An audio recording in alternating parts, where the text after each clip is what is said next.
This is the Lone Crater YouTube. We hope this video helps. In this video, I will show you how to make cheese crackers. We'll start by gathering our simple ingredients.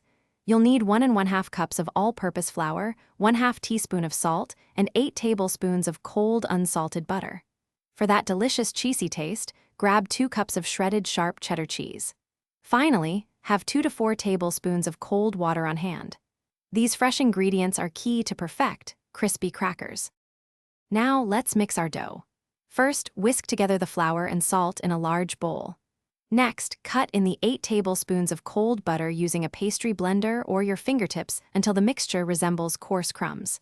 Then, incorporate the 2 cups of shredded cheddar cheese, ensuring it's well distributed.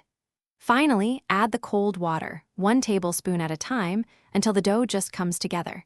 Be careful not to overmix. With our dough ready, it's time to roll and cut. Divide the dough in half and gently flatten each portion into a disc. Now, roll out each disc between 2 sheets of parchment paper to a uniform thickness of 1/8 inch. This ensures even baking. Use a small cookie cutter or a knife to create your cracker shapes. Remember to prick each cracker several times with a fork. This prevents them from puffing up too much in the oven. Finally, let's bake and store our delicious crackers.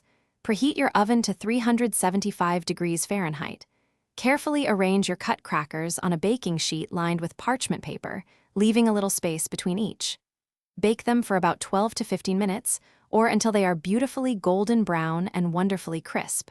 Once baked, let them cool completely on a wire rack. Store your homemade cheese crackers in an airtight container for maximum freshness.